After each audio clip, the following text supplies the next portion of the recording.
Moving on from Sudan, आज सुबह 6 बजे आपको एक फ्लाइट पे लेके जाना चाहता हूं मैं टू साउथ सूडान। आप कहेंगे कि सर आपको कोई और जगह नहीं मिली, वहीं पे लेके जाना चाहते हो। मैं यहां पे आपको इस करके लेके जाना चाहता हूं बिकॉज ये काफी चर्चा में रही थी साल 2025 में, because of the violence which erupted in this country. Sudan crisis के बारे हमने एक थोड़ा सा एक आइडिया लिया। एंड बाय द वे, मैं इन सब चीजों को बहुत डिटेल में डिस्कस करता हूं मेरे क्रैश कोर्स में। 16 फरवरी से आईआर का क्रैश कोर्स शुरू हो रहा है, तो प्लीज उसमें आए। प्लेसेस इन न्यूज, जैसे आप जानते हैं, एक बहुत इंपॉर्टेंट कंपोनेंट होता है आईआर का, और इससे काफी सवाल पूछे जाते हैं। भगवान की दया से काफी अच्छा ट्रैक रिकॉर्ड रहा है कि सवाल वही आ रहे हैं जो कंटेंट में अपने क्लास में करा रहा हूं, और आगे भी ऐसा ही रहेगा, क्योंकि बहुत गौर से मैं नजर रखता हूं अपने करंट अफेयर्स पे और प्लेसेस इन न्यूज पे। एंड देयरफॉर एक अनुमान रहता है, एक आइडिया रहता है कि यूपीएससी कौन सी ऐसी जगहों में से सवाल पूछ सकता है। साउथ सूडान की बात करें तो साउथ सूडान चर्चा में था। मैं आपको पहले मैप दिखाता हूं। जुबा साउथ सूडान की राजधानी है।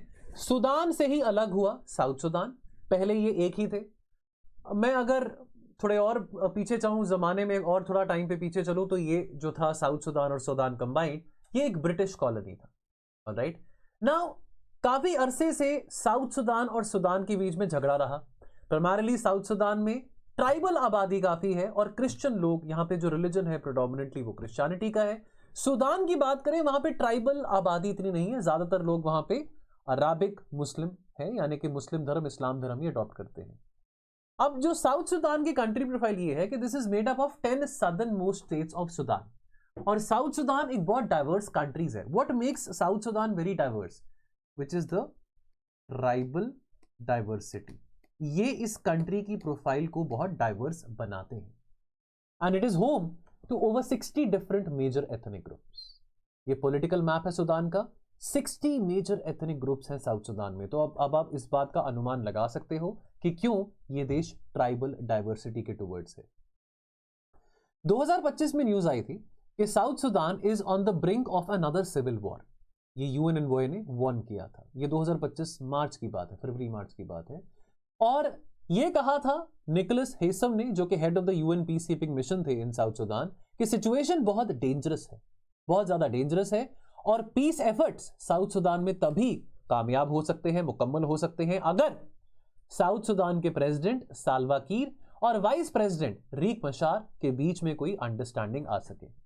2011 में बताना चाहूंगा कि लगभग 99%, 99% साउथ सूडान के लोगों ने एक रेफरेंडम में वोट किया था कि हम आजाद होना चाहते हैं, कि हम साउथ सूडान जो है, साउथ सूडान के लोग सूडान से अलग होना चाहते हैं, आजाद होना चाहते हैं। और साउथ सूडान के लोगों को सूडान से आजादी मिली 9 जुलाई 2011 को। शुरुआती सालों में साउथ सूडान की आजादी के जो शुरुआती साल थे, peace processes failed to address the long standing grievances and wide spread disenfranchisement. कमजोर प्रशासन, करप्शन और प्री एग्जिस्टिंग एथनिक डिफरेंसेस के कारण ये नया जो आजाद हुआ देश था, ये और ज्यादा पॉलिटिकल टर्मोइल और ट्राइबल क्लैशेस में उलझ गया। टेंशंस और ज्यादा सामने आए जब सिविल वॉर वाली सिचुएशन दिसंबर 2013 में बनी। क्यों? बिकॉज एक पॉलिटिकल स्ट्रगल देखने को मिला बिटवीन टू पीपल। ये जो ब्लैक हैट में श्रीमान खड़े हैं, ये है प्रेसिडेंट साल्वा कीर, और ये जो भाई साहब खड़े हैं जिन्होंने टोपी नहीं पहनी है, इनका नाम है president Riek Machar, vice president Riek Machar. इन दोनों के बीच में इन दोनों के बीच में पॉलिटिकल टसल चलता है, और जिस कम्युनिटी से प्रेसिडेंट है और जिस कम्युनिटी से वाइस प्रेसिडेंट है, वो दोनों डिफरेंट कम्युनिटीज हैं, और इन दोनों की कम्युनिटीज, इन दोनों डिफरेंट कम्युनिटीज इन दोनों को बैक कर रही थी। तो बिकॉज पॉलिटिकल टसल दो लोगों के बीच में था, तो जो डिफरेंट कम्युनिटीज हैं, उन कम्युनिटीज के बीच में भी वायलेंस देखने को मिला। मैं आपको भी बताता हूं ये कौन सी कम्युनिटीज में से आते हैं।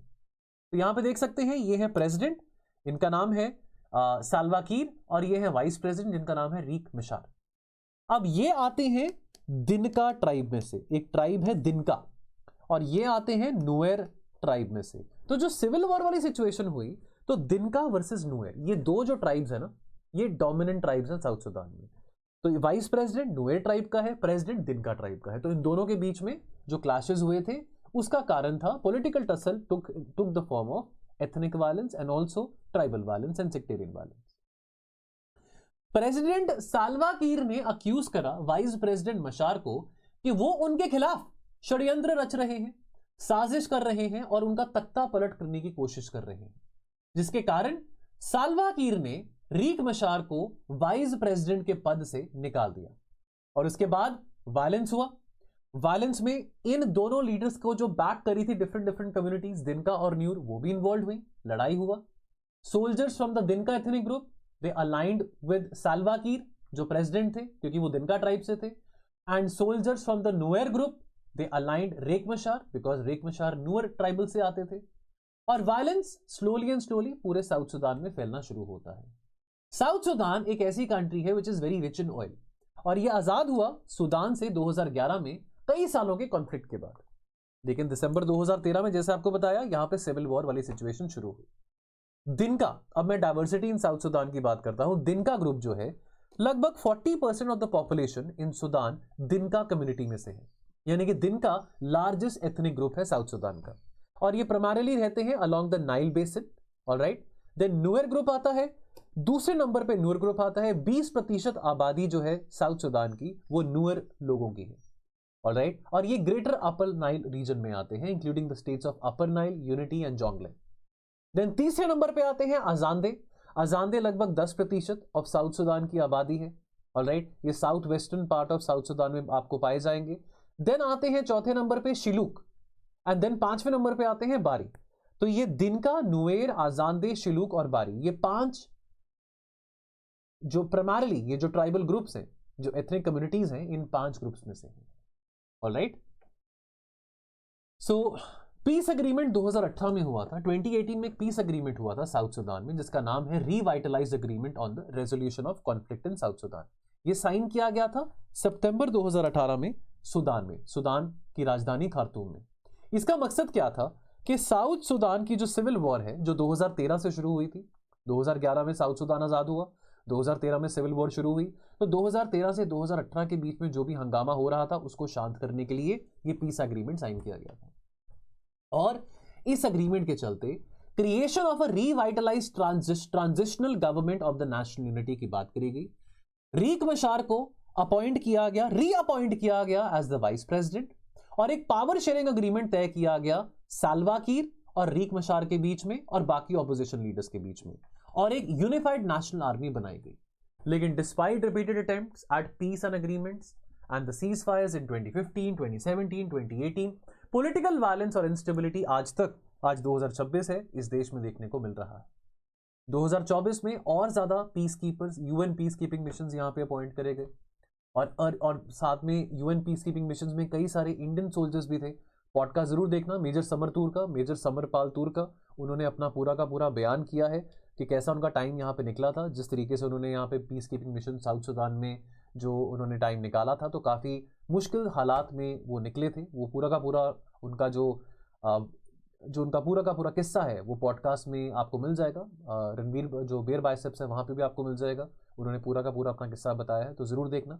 लेकिन साउथ सुदान में कई सारे देशों की यूएन पीस कीपिंग मिशन की बात करते हैं तो कई सारे देशों की आर्मीज वहाँ पे डिप्लॉय की जाती है ताकि वहाँ पे लॉ एंड ऑर्डर को रिस्टोर किया जा सके, वायलेंस को कम किया जा सके, एटसेट्रा एटसेट्रा। लेकिन साउथ सुदान आज भी सफर कर रहा है from one of the most worst humanitarian crisis in the world. और climate change, macro economic shocks, spill over of the civil war in Sudan के कारण साउथ सुदान में सिचुएशन और बदतर हो रही है। Alright, long delayed elections scheduled for December 2024 have been further postponed to December 2026, यानी कि साल के एंड में। अब यहाँ पे एक व्हाइट आर्मी की बात करते हैं ना। ये जो अभी पिछले 1 साल में टेंशन ज्यादा सामने आई थी वो हुई थी because of the white army. अब ये जो व्हाइट आर्मी है, मतलब इनका रंग व्हाइट नहीं है, ये व्हाइट आर्मी जो है ये बेसिकली अपने चेहरे पे एक व्हाइट कलर का कुछ एक लगाते हैं जो basically which is meant to protect themselves from mosquitoes and from insects. ये जो व्हाइट आर्मी है ये लॉयल है towards the vice president of south Sudan, Riek Machar. तो व्हाइट आर्मी एक लूज और इनफॉर्मल मिलिटेंट ऑर्गेनाइजेशन है जिसमें ज्यादातर नुएर ग्रुप के मिलिटेंट्स हैं।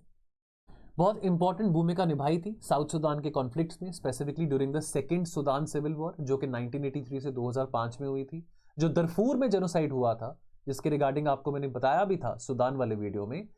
दरफूर जो कि सुदान में है, जो जेनोसाइड हुआ था दरफूर में, that genocide was also linked to the second Sudan civil war which lasted until 2005, started in 1983, lasted until 2005।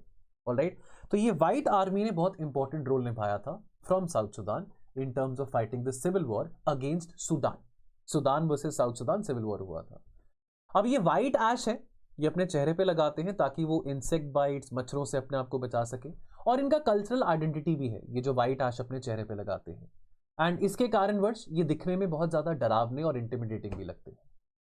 Then यहाँ पे साउथ सुदान और सुदान के बीच में एक एरिया आता है आबे, जहां पे ऑयल रिजर्व्स बहुत पाए जाते हैं।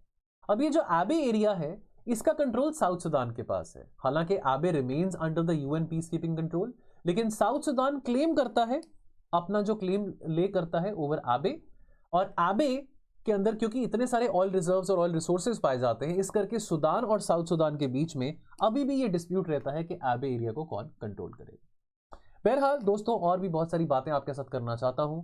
आए जुड़े हमारे प्रीलिम्स के क्रैश कोर्स में, हमारे करंट अफेयर्स के क्रैश कोर्स में, जहां पे हम डिटेल में, विस्तार में और भी बहुत सारी बातें मजेदार तरीके से करते हैं। मुझे इंतजार रहेगा आपके कमेंट्स का। Thank you.